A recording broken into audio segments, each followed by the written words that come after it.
Assalamualaikum warahmatullahi wabarakatuh.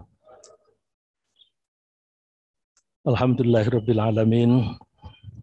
Wassalatu wassalamu ala an-nabiyil ummi wa ala alihi wa ashabihi ajma'in. Rabbana zidna ilma warzuqna fahma. Allahumma arinal haqqa haqqa warzuqna ittiba'ah. Wa arinal batila batila warzuqna ijtinabah. Allahumma 'allimna ma jahilna wa dhakkirna ma nasina minal Qur'an wa adkhilna birahmatika fi ahlil Qur'anil Karim. Ya Allah, bimbinglah kami agar kami bisa memahami pesan-pesan-Mu dengan benar, baik pesan-pesan-Mu melalui Al-Qur'an maupun pesan-pesan-Mu melalui utusan-Mu Nabi Muhammad sallallahu alaihi wasallam. Dan berilah kami kesungguhan hati untuk selalu mengikuti ajaran-Mu. Kami terapkan baik pada saat kami beribadah maupun pada saat kami berperilaku sehari-hari. Jadikanlah akhlak kami adalah akhlak Al-Quran. Amin. Bapak-bapak, ibu-ibu, baik yang hadir di Masjid Syuhada Jalan Lodan, Rawamangun, dan Bapak, Ibu, saudara-saudara sekalian yang mengikuti pengajian ini di tempat masing-masing melalui Zoom. Mari kita tundukkan hati kita untuk mencoba memahami pesan-pesan Allah di dalam Al-Quran. Sebagaimana biasanya, saya akan mengutip ayat secara runtut. Kali ini kita masih mempelajari surat At-Takatsur. Insya Allah ayat ketiga dan keempat. Tapi sambil kita cari ayat-ayat lain dan juga hadis yang relevan, sehingga kita bisa mengambil pelajaran pesan apa yang Allah masukkan di dalam ayat itu, pesan apa yang bisa kita tangkap, yang bisa kita terapkan dalam kehidupan sehari-hari. Jadi belajar kita bukan fokus pada teknis bahasa, tapi pada how to implement, ya, bagaimana menerapkan ajaran Allah. Pada pertemuan yang lalu kita sudah membahas ayat 1 dan 2. A'udzu billahi minasyaitonir rajim. Bismillahirrahmanirrahim. Alhaakumut takatsur hatta zurtumul maqabir. Berlomba-lomba berbanyak-banyakan dalam bidang apapun bisa membuat kalian lalai sampai kalian mengunjungi, menengok kuburan. Kemudian ayat ketiga, Allah berfirman dengan pengulangan. Kalla sawfa ta'lamun, thumma kalla sawfa ta'lamun. Kalla, jangan begitu. Sawfa ta'lamun, kelak kamu akan mengetahui. Dalam kurung, akibat perbuatanmu itu. Diulang lagi oleh Allah, thumma kalla sawfa ta'lamun, dan kemudian janganlah begitu, kelak kamu akan mengetahui. Ini menunjukkan bahwa Allah minta perhatian kita.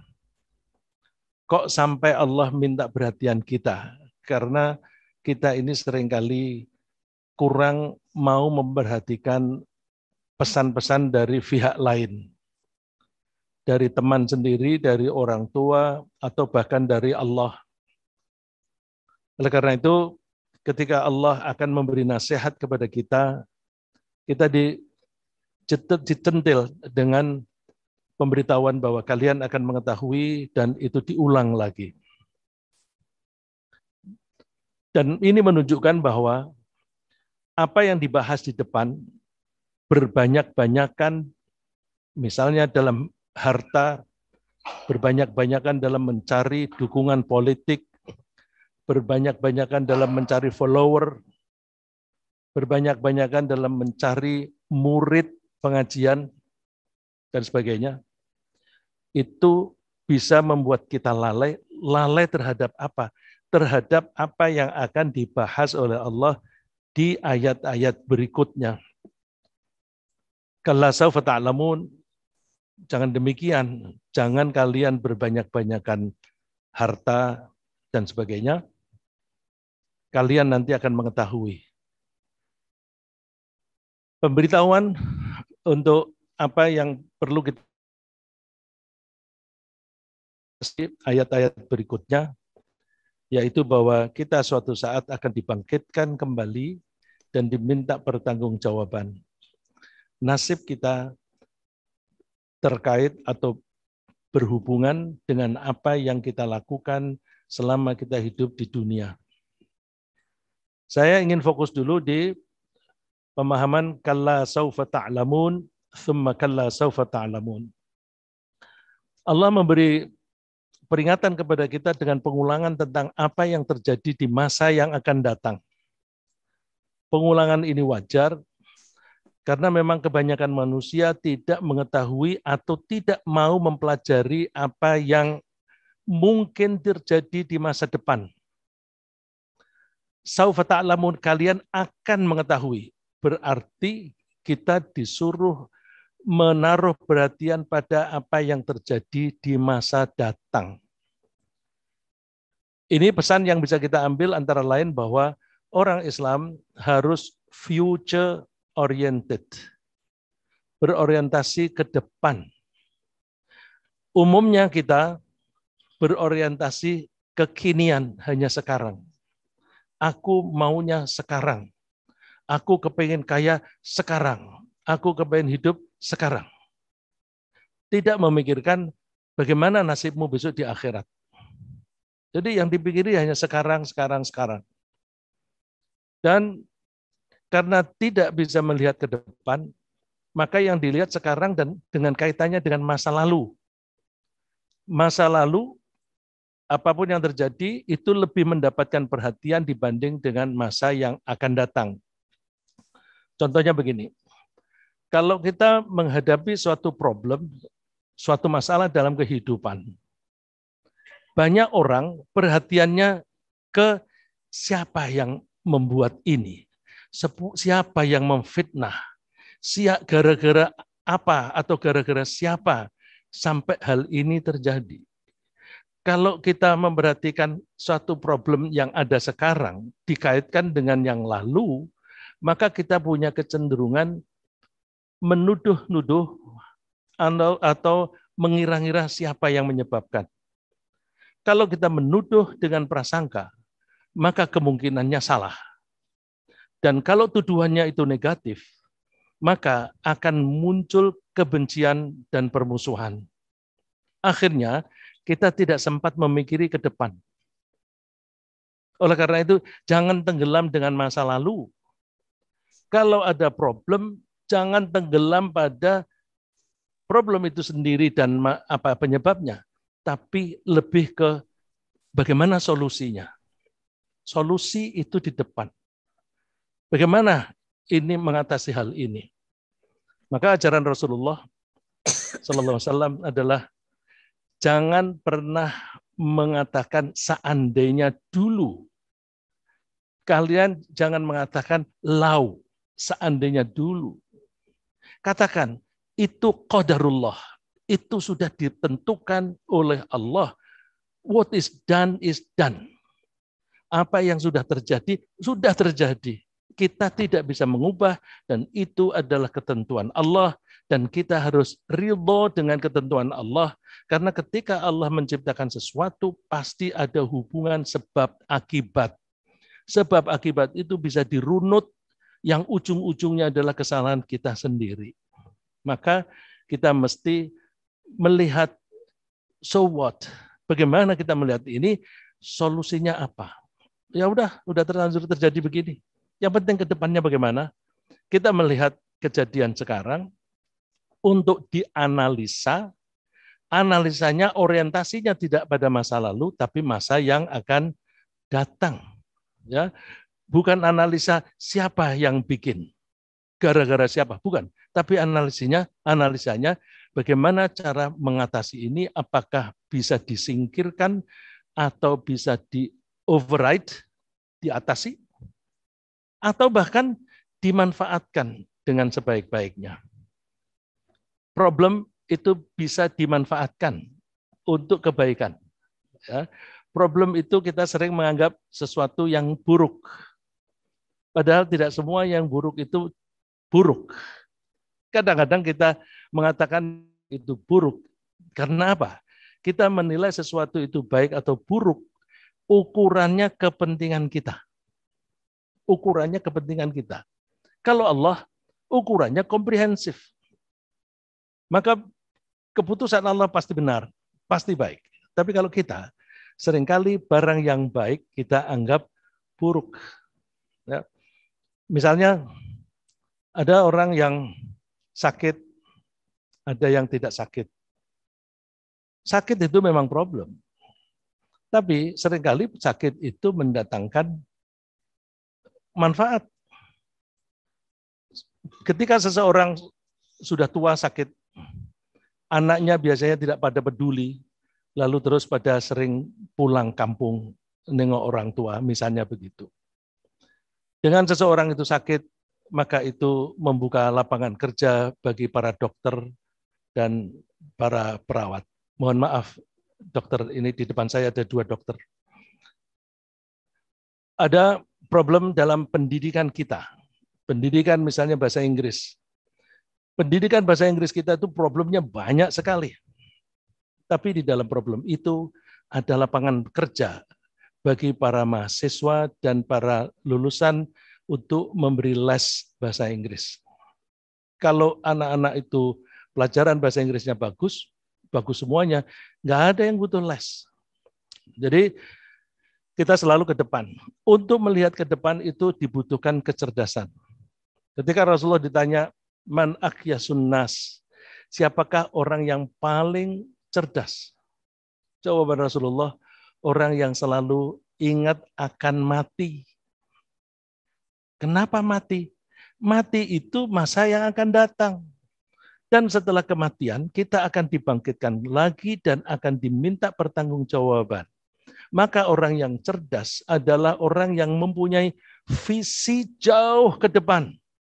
Visinya bukan hanya tahun depan, bukan hanya abad yang akan datang, tetapi apa berikutnya setelah aku mati.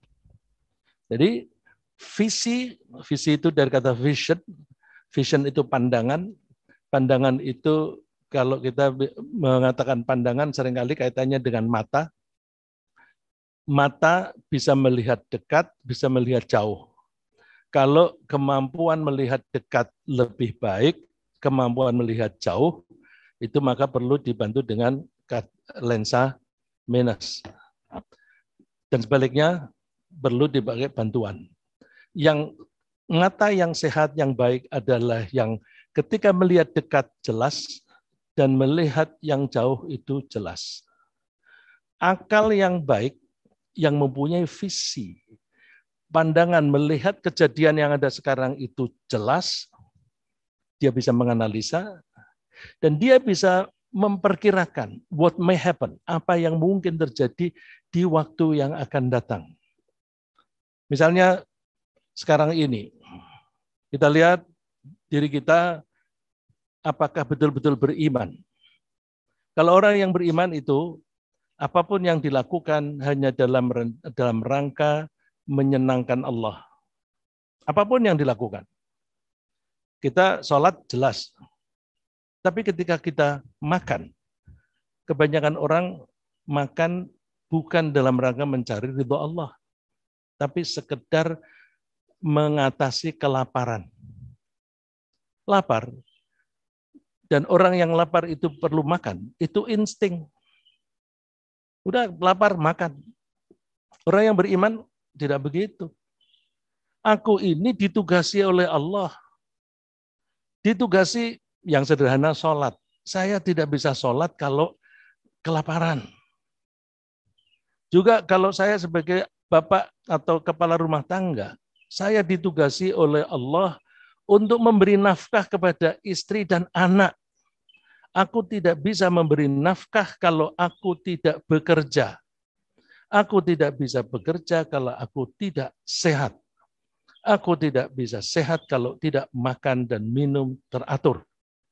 Maka kalau kita mempunyai visi ke depan, ya Allah, terima kasih Allah, Engkau telah memberi kami rizki. Telah memberi saya rizki. Saya akan makan dalam rangka energiku cukup untuk melaksanakan perintahmu, memberi nafkah kepada keluarga saya. Dengan begitu, ketika kita makan, makan itu bagian dari ibadah. Jadi makan itu bagian dari masa depan. Masa depan apa? Habis makan, saya bekerja. Bekerja untuk memberi nafkah. Memberi nafkah itu diperintah oleh Allah. Kalau aku melaksanakan perintah Allah, maka Allah akan suka, akan ridho kepada saya. Jadi makannya orang yang beriman lebih bernilai, berbobot dibanding dengan makannya orang-orang yang tidak beriman. Nah, orang-orang yang tidak beriman itu tidak bisa melihat ke depan. Kalau mereka mengaku bisa melihat ke depan, misalnya mereka belajar ilmu manajemen. Kalau mau mendirikan suatu kegiatan bisnis, tentukan dulu goal-nya apa. Tujuannya bisnis itu apa. Kalau mau membuat yayasan, yayasan itu tujuannya apa. Setelah diketahui tujuan, maka kita bisa menyusun organisasinya. Perusahaan butuh bagian apa saja. Yayasan butuh kegiatan apa saja dan orangnya siapa saja. Kalau tidak kita ketahui goalnya apa, kita tidak tahu apa yang harus kita lakukan. Oleh karena itu, kita mesti dalam hidup ini melihat goal tujuan kita. Tujuan yang paling baik adalah tujuan yang sesuai dengan realita. Realita bahwa kita akan mati dan kita akan dibangkitkan kembali, maka tujuan kita harus sesuai dengan realita itu. Dengan demikian, maka kita bisa mempersiapkan diri apa yang harus kita lakukan untuk mendapatkan goal. Misalnya, aku ingin masuk surga. Oh, kalau masuk surga, itu bisa masuk sana asal itu syarat. Syarat beriman dan beramal baik. Beramal baik artinya amal soleh. Nah, kalau memang syaratnya itu dua, imannya kita kita bangun dengan benar. Banyak orang tidak membangun keimanan dengan benar. Dan orang seringkali mempelajari iman itu cukup mempelajari ilmu tauhid yang misalnya sifat 20, sifat 99, dan sebagainya. Tidak cukup. Karena pengetahuan tentang misalnya Asmaul Husna itu harus diteruskan dengan bagaimana implementasinya dalam kehidupan, bagaimana menerapkan itu di dalam kehidupan. Orang seringkali memahami Asmaul Husna misalnya, orang yang hafal Asmaul Husna itu akan mudah masuk surga. Hafal diartikan dari kata hafidho. Hafidho itu menjaga. Menjaga diartikan hafal. Memorize. Ada di dalam memori. Jadi menyimpan nama-nama Allah itu, sifat-sifat Allah itu di dalam memori. Padahal maksudnya bukan hanya itu. Kalau kita mengetahui bahwa Allah itu Ar-Rahman, Allah Maha Pengasih, Allah Maha Penyayang, itu so what? Terus kenapa? Loh, Allah kalau Maha Pengasih, kita itu merasa bahwa selama ini kita disayangi oleh Allah sehingga kita dalam keadaan apapun kita masih bisa makan. Orang kaya, orang miskin bisa makan. Dan selama ini aku bisa membuktikan itu. Tapi kalau ada orang, ini kalau aku pensiun, aku makan apa? Aku makan apa? Penghasilanku drop. Misalnya dari 10 juta menjadi 2 juta. Terus dia bilang, aku makan apa? Dia lupa bahwa yang memberi kehidupan itu bukan nasi, tapi yang memberi kehidupan adalah Allah. Jadi Allah yang Maha Rahman dan sebagainya. Kembali bahwa orang yang beriman itu bisa menatap jauh ke depan dan bisa menatap atau melihat hal-hal yang tidak perlu kita buktikan secara empiris. Orang-orang kafir hanya bisa percaya kepada sesuatu atau suatu teori yang bisa dibuktikan secara empiris. Bisa dibuktikan secara empiris itu kalau bisa disaksikan dengan indera. Bisa dilihat, bisa didengar, bisa diraba, dan sebagainya. Orang Islam itu tidak cukup mengandalkan bukti empiris. Karena tidak semuanya bisa kita buktikan secara empiris. Kita ambil contoh yang sederhana. Nababan ketika mendesain Masjid Istiqlal, dia mengatakan masjid ini kalau dibangun sesuai dengan rencana akan bertahan selama 100 tahun. Dia dalam 100 tahun tidak akan rusak. Tapi apakah dia bisa membuktikan secara empiris? Nggak bisa. Umur dia terbatas. Yang membuktikan orang lain. Nah, ada yang lebih jauh itu. Mereka mengatakan, apa mungkin orang sudah mati bisa dibangkitkan kembali? Mana? Nggak ada buktinya. Itu tidak bisa dibuktikan oleh orang yang hidup karena kita bisa membuktikan itu setelah kita mati dan dibangkitkan kembali. Kalau kita ingin bukti dari orang yang sudah mati terus hidup kembali, tunggu hari kiamat. Jadi umur kita, kemampuan kita itu terbatas. Maka kita jangan membatasi diri dengan bahwa yang dianggap benar adalah yang bisa dibuktikan secara empiris saja. Kalau ada orang berpendapat semacam itu, maka teori itu bagaikan tempurung yang menutupi dirinya sendiri. Dia mengira yang ada itu hanya yang ada di dalam tempurung. Di luar tempurung itu dia tidak tahu. Padahal di luar tempurung itu banyak hal-hal yang dia tidak, yang betul-betul ada, tapi dia tidak tahu. Oleh karena itu, orang kafir, pandangan ke depannya itu terbatas.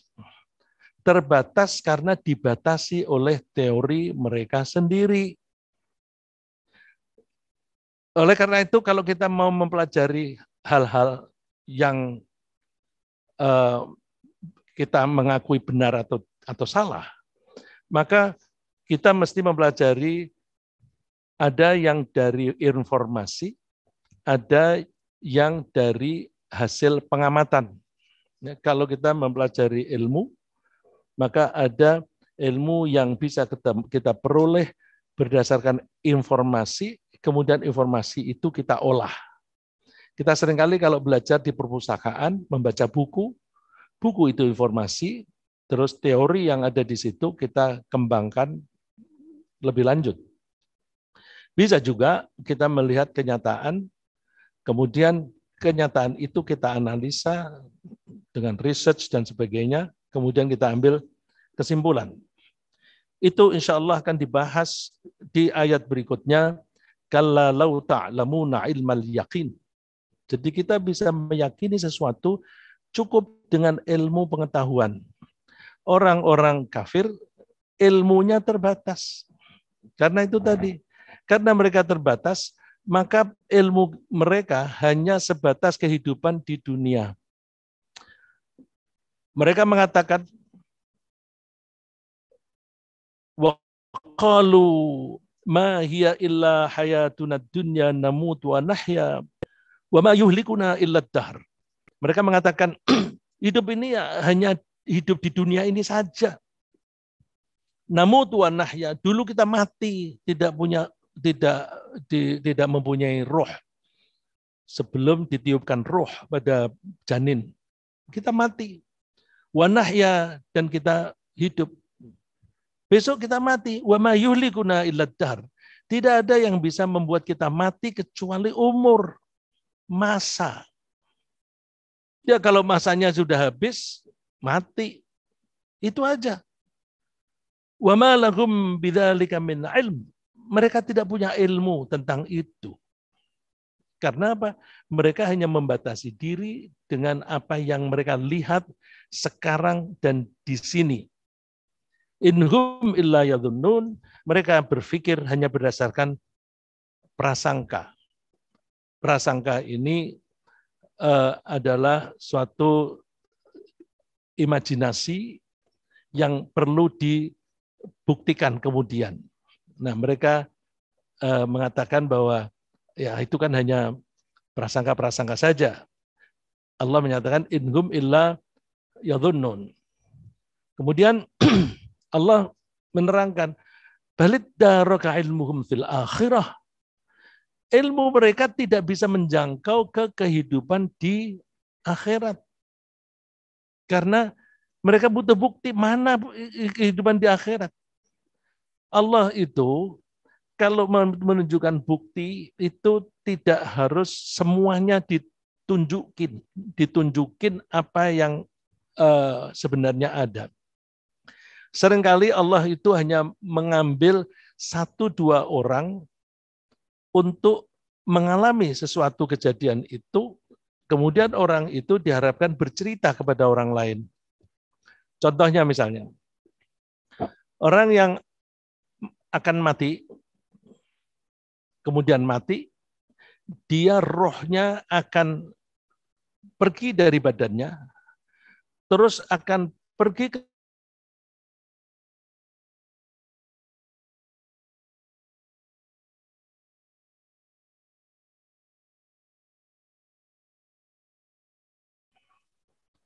lalu ditunjukkan oleh Allah, ada orang yang kita orang Indonesia menyebut mati suri. Ya, mati suri. Near death. Orang yang sebenarnya belum mati, tapi dia seolah-olah hampir mati. Itu ceritanya sama, baik orang Muslim maupun non-Muslim. Orang Indonesia maupun orang Amerika ceritanya sama. Dia merasa bahwa dia meninggalkan badannya, naik ke atas, kemudian dia masuk ke lorong, dia berjalan mengikuti lorong itu, di ujung lorong itu ada suatu ruangan yang terang benderang. Dia ketika berjalan ke situ, lalu ada yang menghentikan dia. Jangan ke sini. Belum waktunya. Belum waktunya. Kembali. Terus dia hidup kembali. Ternyata itu orang yang mati suri atau kadang-kadang yang mungkin yang dinyatakan brain death. Saya tidak tahu apakah itu ada kaitannya dengan brain death yang kemudian hidup kembali atau yang mengalami koma. Itu ceritanya sama. Terus kemudian cerita supaya kita yang lain itu tahu. Oh, jadi kalau kita mati nanti roh kita akan masuk ke alam yang disebut barzakh. Cukup diceritakan. Begitu pula surga dan neraka. Cukuplah satu orang yang melihat, kemudian orang yang melihat itu bercerita. Dan orang yang bercerita, yang melihat dan bercerita itu dipilih orang yang tidak pernah bohong sekalipun, yaitu Nabi Muhammad SAW ketika Mi'raj. Ketika Mi'raj, sampai dalam hadisnya disebutkan di langit yang ke-7, Rasulullah berada di Sidratil Muntaha. Sidrah itu nama pohon, Al-Muntaha itu yang mentok, paling tinggi tempatnya. Disebutkan di dalam Al-Quran, indaha jannatul ma'wa. Di sisinya itu ada surga ma'wa. Dan Rasulullah bercerita tentang adanya orang-orang yang di surga dan adanya orang-orang yang di neraka. Terus ketika kembali, Rasulullah bercerita Orang-orang kafir, itu gila kamu. Itu halusinasi. Karena tidak ada keimanan tadi. Tapi orang yang beriman bisa menangkap, ya Allah memang memberi contoh saja kepada kita, itu cukup. Tidak usah kita masing-masing melihat itu. Kita nanti melihat itu kalau kita sudah meninggal dan kita dihidupkan kembali. Begitu pula hari kehancuran. Laut itu akan muncrat. Bumi akan gonjang-ganjing. Iza zulzilatil ardu zilzalaha. Kita diberi contoh yang kecil. Ada gempa bumi. Yang gempa bumi itu sifatnya lokal. Itu loh, goncangnya bumi. Tapi skala kecil, biar kamu tahu aja. Nanti suatu saat guncangan itu sifatnya global. Seluruh bulatan bumi itu goncang. Sehingga tidak lagi lokal. Nah, orang yang beriman itu cukup dengan contoh, cukup dengan informasi yang bisa dinalar dengan akal sehat. Ya. Orang kafir tidak bisa. Baliddaroka ilmuhum fil akhirah. Ilmu mereka nggak nyampe mikir tentang akhirat. Karena nggak nyampe, balhum fi syakkim minha. Mereka ragu-ragu tentang kehidupan akhirat. Balhum minha amun. Mereka itu ibaratnya buta. Ya namanya buta, ditunjukin juga nggak bisa. Mereka membuat logika. Wa qala alladziina kafaru a idza kunna turaban wa abauna a inna lamukhrajun. Orang-orang kafir berkata, apakah kita dan juga nenek moyang kita sudah menjadi debu, kemudian kita dikeluarkan kembali dari kuburan? Nggak nyambung. Padahal Allah memberi contoh. Coba deh lihat. Tanaman-tanaman yang sudah hancur, kemudian kena panas, kita menganggap mati. Mati. Kita coba kalau membeli benih berupa biji-bijian, itu ada di toko pertanian, biji jagung, biji apa saja di situ ada, cabai.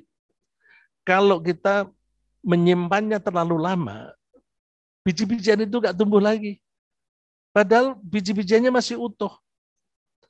Tapi ketika biji-bijian itu hancur, lebur, berserakan di tanah yang kemudian tidak pernah hujan. Hancur, nggak ada. Biji-bijian itu sudah tidak ada lagi. Tapi begitu disiram air, maka biji-bijian benih-benih itu tumbuh. Kalau mau membuktikan, coba tanah lapang, biarkan kosong, jangan diganggu. Nanti ketika itu hujan, nanti akan tumbuh tanaman-tanaman yang kecil, rerumputan. Kemudian muncul tanaman yang lebih besar. Nanti lama-lama yang besar-besar itu muncul. Benihnya dari mana? Dan kalau itu ada air yang menggenang, nanti tahu-tahu ada ikan. Dari mana itu ikan? Itu kan mungkin dari sel atau sel yang paling kecil itu apa namanya itu? Ya, itu bagian itu bisa tumbuh kembali. Kita manusia sudah menjadi debu, tapi ada bagian dari manusia yang di-preserve, yang diawetkan oleh Allah, tidak akan hancur, tidak akan mati, dibakar. Kemudian itu ketika disiram, entah Allah menyiramnya dengan suatu bahan apa, lalu bagian dari kita itu akan tumbuh. Bagian dari mana itu? Dari tulang belakang. Ya, itu ada bagian yang entah itu stem cell atau apa yang kecil sekali yang tidak akan mati, nanti akan dikembalikan lagi. Mestinya logikanya, kalau Allah itu bisa membuat manusia yang tadinya tidak ada menjadi ada, lalu ini sudah mati dihidupkan kembali, itu kan lebih gampang, lebih mudah daripada membuat sesuatu yang asalnya tidak ada menjadi ada. Jadi logika mereka itu nggak nyampe. Karena mereka menganggap bahwa hidup itu hanya di dunia saja. Ya karena hanya di dunia, maka kita harus menikmati hidup ini. Caranya gimana? Walladzina kafaru yatamatta'una wa ya'kuluna kama ta'kulul an'am. Orang-orang kafir itu hidupnya hanya bersenang-senang dan makan-makan. Kama ta'kulul anam, seperti binatang ternak, makan dan bersenang-senang. Bersenang-senangnya bisa bergurau. Kita kalau lihat anjing atau kucing kan suka bercanda di antara mereka. Apalagi monyet itu suka bercanda. Burung-burung kalau sudah kenyang mereka berkicau, nyanyi-nyanyi, ya, manggil-manggil pacarnya dan sebagainya. Orang yang tidak beriman kepada hari akhir menganggap ini kesempatan untuk menikmati hidup, maka mereka dengan cara apapun, meskipun makanan itu haram, mereka menikmatinya. Karena itu, wanar maswallahum, mereka tempat tinggalnya adalah di neraka. Di neraka karena mereka menyalahgunakan umurnya, dan juga mereka menurunkan martabatnya sendiri. Mestinya manusia berakal itu, akalnya digunakan untuk memikirkan tentang kekuasaan Allah dan sebagainya. Tetapi akalnya disalahgunakan untuk bagaimana bisa mendapatkan duit sebanyak-banyaknya meskipun dengan cara yang haram. Ya, ini merebak sekali. Coba kalau ada seseorang anak muda disuruh milih pekerjaan. Di lembaga A gajinya 10 juta. Di lembaga B gajinya 2 juta. Tapi di tempat yang 10 juta, dia itu net. Nggak bisa diotak-atik 10 juta. Yang gajinya 20 juta, sikutannya banyak. Sikutan, bahasa sikutan itu gimana?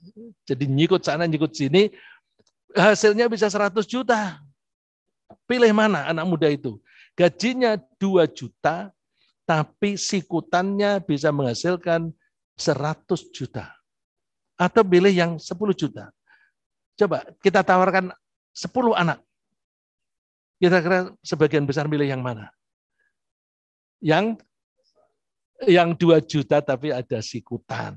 Itu artinya mereka tidak memahami bahwa yang dimakan, yang sikutan itu adalah bara api atau api di neraka. Nggak tahu tuh mereka. Ilmunya nggak nyampe.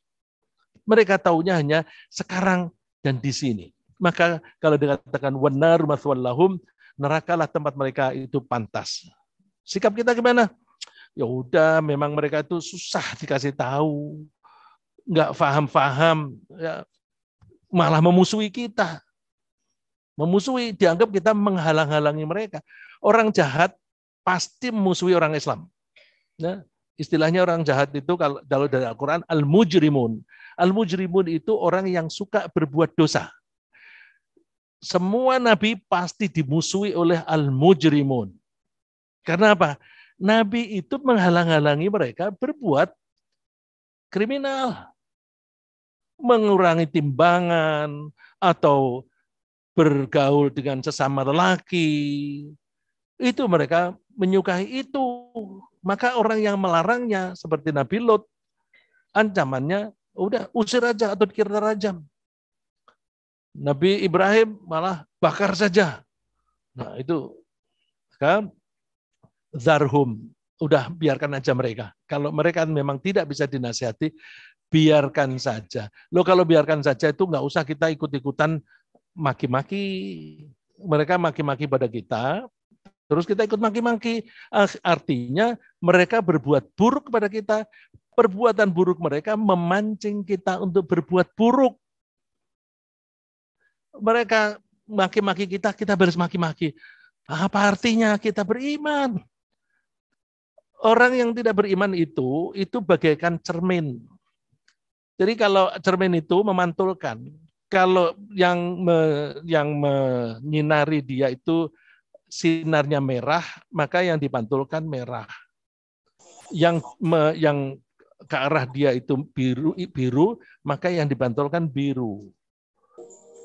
Kalau orang itu mutunya seperti cermin, kalau ada orang maki-maki, dia balas maki-maki. Kalau ada orang sombong, dia membalas sombong.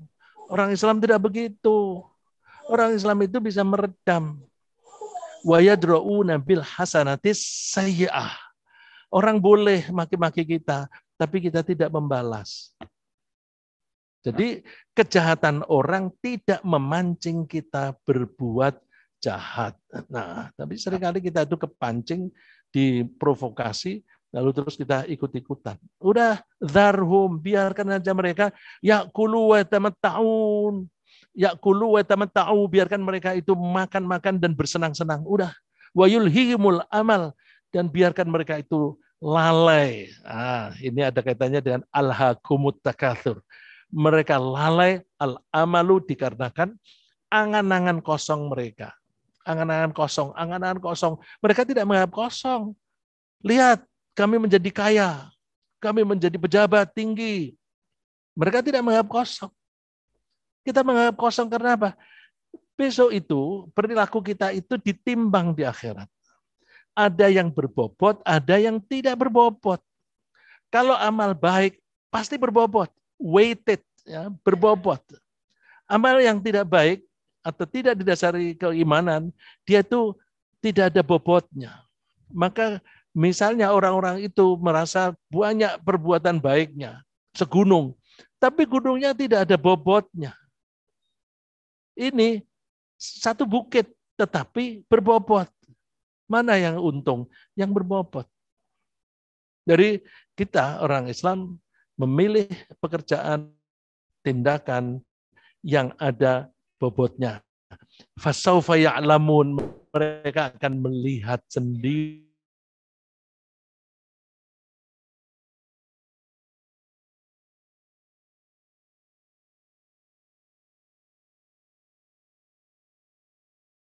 Orang-orang yang tidak beriman, tidak mempercayai hari akhir, itu mereka merasa apa yang mereka lakukan itu indah. Yang mereka lakukan itu baik. Mereka mengatakan, aku melakukan ini demi rakyat, untuk kepentingan rakyat. Untuk rakyat apa? Untuk kepentingan perut mereka sendiri. Ya. Tapi mereka menganggap itu baik. Fahum ya'mahun. Mereka dalam kebingungan, dalam kesesatan itu. Ulaika lahum su'ul adzab. Sarun. Oleh karena itu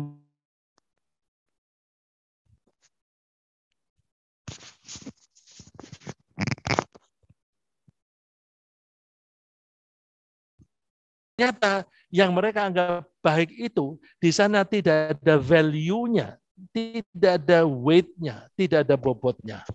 Oleh karena itu, mari kita camkan baik-baik bahwa hidup ini sementara. Dan yang sementara ini kita diberi waktu hanya pendek. Waktu yang pendek ini kalau kita manfaatkan dengan baik, kita akan mendapatkan rewards, akan mendapatkan imbalan yang jauh lebih baik. Maka sayang kalau waktu yang pendek ini kita tidak memanfaatkannya dengan baik. Demikian, mudah-mudahan bermanfaat.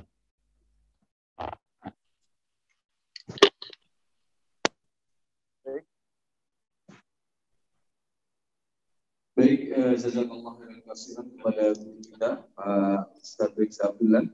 Di antara bapak-bapak yang hadir di sini, jika ada pertanyaan, kami persilakan.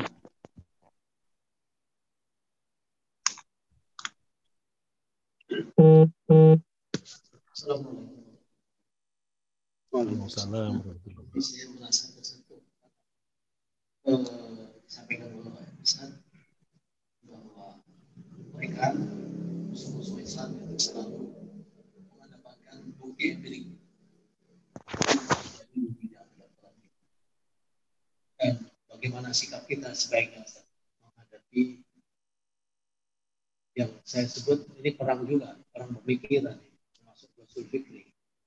Jadi sebaiknya yang paling bijaksana bagaimana? Apakah kita juga akan mencari terus membuktikan secara empirik dan tidak akan pernah ketemu kalau hubungannya dengan Al-Quran? Banyak yang tidak bisa dibuktikan secara empirik. Terima kasih. Terima kasih. Bukti empirik itu penting. Cuma jangan berhenti di situ. Mereka hanya berhenti di situ.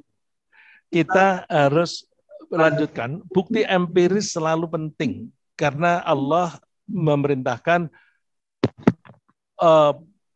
Afalam yasiru fil ard. Apakah mereka tidak jalan-jalan di muka bumi? Falahum qulubu yaqiluna biha. Lalu mereka menggunakan akalnya untuk memikirkan tentang itu. Jadi kita juga dianjurkan untuk melakukan research dengan bukti-bukti empiris. Tapi jangan berhenti di situ. Itu hanya fenomena kekuasaan Allah, fenomena kasih sayang Allah. Jadi misalnya yang sederhana, yang paling gampang kita ngajari anak-anak. Coba anak-anak kita lihat air ini menguap apa tidak, terus dipanasin. Makin tinggi temperaturnya, uapnya makin banyak. Ketika suhunya sambil diukur, suhunya 100, maka dia mendidih. Itu bukti empiris. Tapi kita berpikir di luar yang empiris. Bahwa kenapa kok bisa begitu? Orang-orang yang belajar fisika dengan sederhana semacam itu, bahkan mereka mengajarkan pada muridnya. Kalau ada murid tanya, kenapa begitu Pak Guru? Ya memang kelakuannya air begitu. Air itu mempunyai kelakuan sendiri.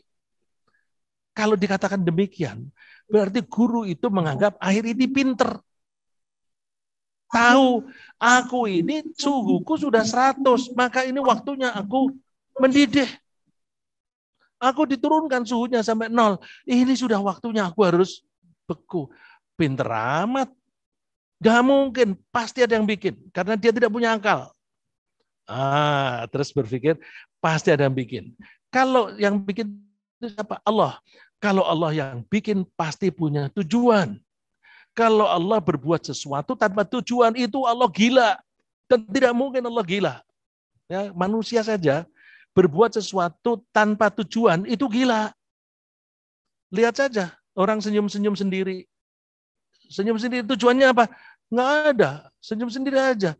Artinya dia gila. Kalau ada orang mengatakan Allah menciptakan sesuatu tanpa tujuan, ini kenapa terjadi? Kebetulan aja. Kamu menuduh Allah gila ya. Jadi Allah menciptakan segala sesuatu pasti punya tujuan. Dan tujuannya pasti sesuai dengan karakternya Allah. Allah itu Ar-Rahman. Ketika membuat air ini menguap, itu cerminan dari atau dampak atau jejak kasih sayang Allah. Dengan penguapan ini, maka Allah membuat sirkulasi air. Air itu kecenderungannya mengikuti gravitasi. Kalau dia ada di tanah, dapat di atas, dia akan ke bawah. Di atas dia menetes. Di atas gunung dia akan mengalir ke tempat yang paling rendah. Sungai selalu di tempat yang paling rendah di bumi. Nggak ada sungai itu yang tinggi. Kecuali kalau itu memang diatur oleh manusia seperti Kali Malang. Ya, kalinya itu lebih tinggi daripada kampung di sisinya. Karena itu dibuat. Tapi kalau dibiarkan Allah yang mengalirkan, pasti mengalir di tempat yang paling rendah. Terus ujung-ujungnya ke laut. Kita mau minum apa? Kalau kita minum air laut, asin, makin banyak kita minum air laut, makin dehidrasi, mati. Allah begitu kasih sayang, nggak usah khawatir. Aku bikin air itu naik kembali dengan penguapan. Dengan menguap, digiring oleh Allah dengan angin, dibawa lagi ke tempat tinggal kita. Kita tinggal di daratan-daratan ada yang tinggi. Diturunkan oleh Allah. Ya Allah, ternyata perilaku air itu dibuat oleh Allah sebagai bukti kasih sayang Allah kepada kita. Tetapi kenapa sekolahan-sekolahan kita, sekolahan Islam, baik itu sekolahan yang didirikan oleh organisasi Islam atau individu Islam, mohon maaf saya tidak menyebut nama organisasinya. Ya, ada organisasi yang puluhan ribu, ratusan ribu sekolahnya, tapi hanya sedikit guru mereka yang ketika mengajar mengaitkan antara perilaku benda, ketika mengajarkan fisika, dikaitkan dengan tujuan Allah apa untuk melakukan itu. Jadi kita, bukti empiris penting, tapi tidak berhenti di situ. beyond that itu ada yang kita tidak melihat. Nah, orang Islam bisa melihat yang tidak visible itu. Ya, saya kira begitu. Terima kasih. Baik, ini ada dari Ibu Stamel. Menyimak kondisi politik NKRI saat ini, kadang terpikir sudahlah kita sholat puasa mengaji umroh saja, nggak usah peduli dengan kondisi umat dan negara saat ini. Bagaimana menurut Ustadz sikap seperti ini? Kita tidak boleh diam, Ibu. Jadi gini, untuk orang Islam yang soleh, yang bisa terjun politik, silahkan. Kita yang tidak terjun, kita doakan supaya dia tetap baik. Yang repot, banyak orang masuk ke situ, dia ikut hanyut. Ya, kalau tidak hanyut, dia hancur. Dan dia tidak mau kehilangan jabatan dan sebagainya. Nah, itu yang repot. Maka kita lihat politisi-politisi yang perilakunya konsisten, itu yang perlu kita dukung. Terus kita jangan berhenti di situ. Kalau kita tidak membina keimanan umat, maka siapapun yang akan menjadi pemimpin negara, dia adalah orang yang imannya lemah. Kalau imannya lemah, maka dia akan hanyut. Maka berjuang saat ini yang baik adalah menyiapkan generasi yang akan datang.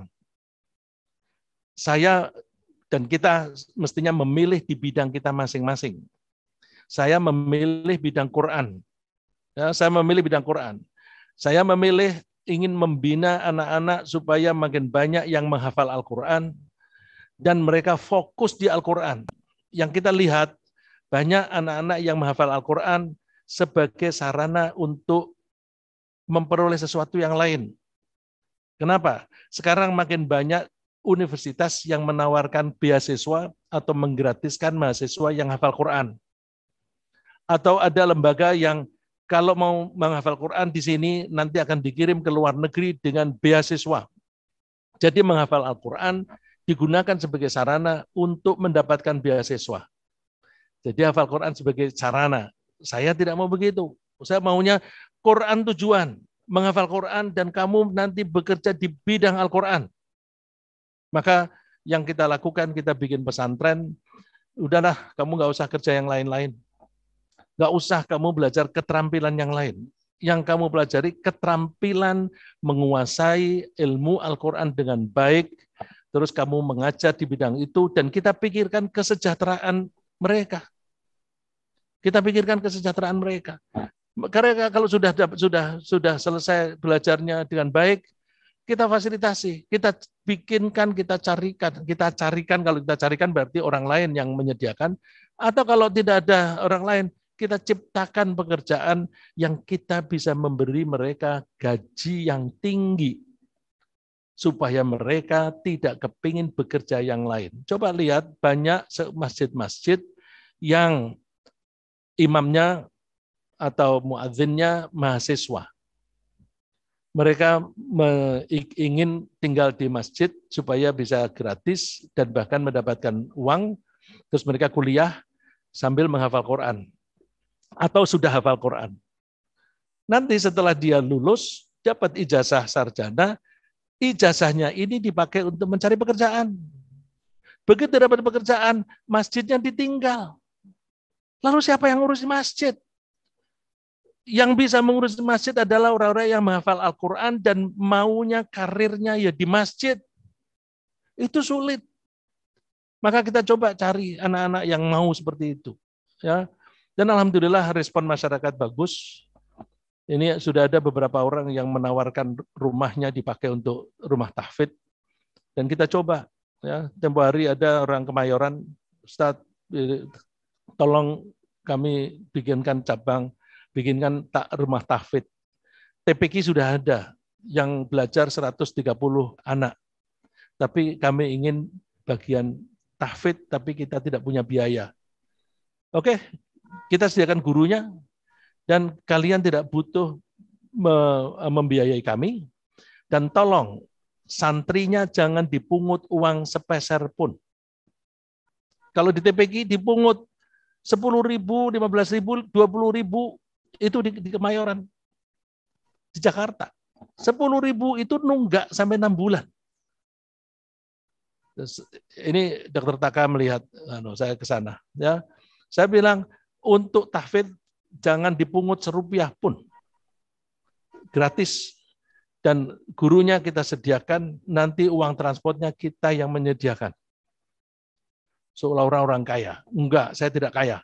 Yang kaya Allah. Nanti Allah yang memberi mereka. Caranya Allah itu menggerakkan hati orang-orang. Siapa yang membiayai itu? Aku ingin ikut andil. Nah, jadi orang-orang yang seperti ini, insya Allah banyak. Dan itu jalan. Ya, bahkan kami akan menawarkan begini. Untuk anak yang menghafal Al-Quran yang tidak tinggal di situ sebagai tidak mondok, kita tawari beasiswa. Untuk anak yang menghafal 1-5, setiap bulan kita kasih 100.000. Begitu naik juz 6-10, kita kasih beasiswa 200.000. Sampai kalau juz 26 ke 30 kita kasih 600.000. Apakah untuk mereka sekolah atau untuk orang tuanya terserah. Tapi kita mendorong, memotivasi anak-anak makin banyak yang menghafal Al-Quran. Begitu. Ada pertanyaan atau permintaan dari Pak Amrullah. Kami persilakan Pak Amrullah untuk menyalakan mikrofonnya dan tanya, silakan. Oh ya, Assalamualaikum Ustadz Iksa. Saya agak kalau menurut saya Al-Quran itu bukan tujuan, tapi yang tujuan kita adalah Allah. Al-Quran itu adalah metode untuk mencapai tujuan. Jadi orang yang menghafal Al-Quran itu harusnya tujuannya untuk mendapatkan metode Allah, metode mencari Allah. Karena itu Allah memberikan metodenya, yaitu Al-Quran. Jadi menghafal Al-Quran, saya lebih menekankan kepada isinya, bagaimana kita bisa mengaplikasikan Al-Quran dalam kita sehari-hari. Kurang lebih begitu dari saya, Pak Ustadz. Terima kasih. Terima kasih Pak Amrullah. Ini memang saya tadi kan bicaranya itu ringkas dan untuk pragmatis apa yang terjadi di lapangan. Jadi ketika anak-anak menghafal Al-Quran, kita pesan kamu menghafal Al-Quran jangan punya tujuan selain ridho Allah. Memang itu kita sampaikan, Pak. Kita sampaikan, dan saya hampir tiap ketemu santri, jangan pernah mata duitan. Habis kamu kalau mata duitan. Jangan menghafal Al-Quran hanya ingin terkenal. Nggak ada. Jangan menghafal Al-Quran supaya dapat pekerjaan, nggak ada. Ya, tidak ada. Jadi Al-Quran itu sebagai sarana untuk pengabdian kepada Allah, ya, cara mengabdi kepada Allah. Jadi kalau saya tadi bicara itu karena bicara secara praktis saja, Pak, ya. Tapi begitu niat, tidak ada yang kita lakukan, jangankan baca Al-Quran, Pak. Saya tadi bilang makan saja itu hanya karena Allah. Begitu Pak Amrullah, saya setuju, Bapak, ya. Baik, ada lagi Bapak yang hadir di sini pertanyaan kami persilakan. Atau apakah dari peserta yang hadir dari online ada pertanyaan, kami persilakan. Pak Muhammad Nur Hasanuddin menyalakan mic-nya, apakah memang ada pertanyaan? Atau Pak Wiwi atau Bu Wiwi Gusti? Cukup? Alhamdulillah cukup, Ustaz, karena memang waktu sudah lebih ya. Terima kasih. Mudah-mudahan Allah meridhoi kita, mudah-mudahan Allah membuat ilmu kita bermanfaat, dan kita punya tekad untuk melaksanakan ajaran Allah ini. Dan kita mohon supaya Allah menetapkan dan mengukuhkan iman di hati kita sepanjang masa, sehingga kapanpun Allah memanggil kita, kita akan mengakhiri hidup kita dalam keadaan iman dan dengan husnul khatimah. Amin. Subhanakallahumma wa bihamdika asyhadu an la ilaha illa anta astaghfiruka wa atubu ilaik. Assalamualaikum warahmatullahi wabarakatuh. Waalaikumsalam warahmatullahi wabarakatuh. Alhamdulillah. kepada para hadirin yang hadir di masjid maupun di rumah masing-masing. Kami mengajak bapak-bapak yang hadir di masjid atau ibu untuk kita ke belakang, ada snack minuman, kita bisa nikmati bersama sambil bersilaturahmi. Assalamualaikum warahmatullahi wabarakatuh.